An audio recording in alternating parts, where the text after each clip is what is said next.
Did you know that you could buy a KoRail Pass for the KTX high-speed trains in Korea? Today, we're going to talk about when you can save more money with the pass and when it's better to buy individual tickets. Hello and welcome back. My name is Amy Moncure. We're creating the travel videos that we look for when planning our trips. If you'd like more concise travel videos full of practical tips and useful information, subscribe and click on that notification bell. Here we go. There are two types of KoRail passes. A flexible select pass or a consecutive day pass. The 2 or 4 day flexible select pass allows you to travel any 2 or 4 days within a 10-day window. The 3 or 5 day consecutive pass requires you to travel 3 to 5 days in a row.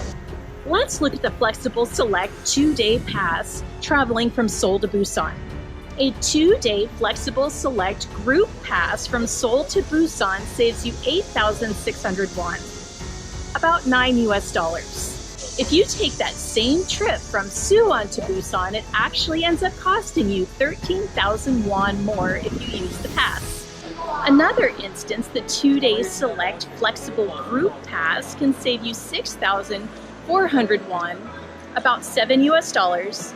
If you travel from Seoul to Daejeon in the morning, Daejeon to Busan in the evening, same day, and then on your return trip, you make the same exact trip. Looking at a trip of Seoul to Gyeongju, Gyeongju to Busan, and Busan back to Seoul, it will actually cost you 15,000 won more if you buy the flexible pass for 2 days. Definitely not worth it. Also, be careful if you're trying to book tickets during a Korean holiday because tickets sell out fast. The 2 main holidays to look out for are Chuseok at the end of September and Solal, which is the Lunar New Year, during the beginning of February. Also, the KTX no longer runs from Incheon International Airport to Seoul Station as of June 2018. And the KoRail Pass does not cover the cost of the AREX ticket from Incheon International Airport to Seoul Station. Is the KTX KoRail Pass worth it? No. With the exception of a small savings on a 2-day pass from Seoul to Busan, you'll actually end up spending more on any of the KoRail passes.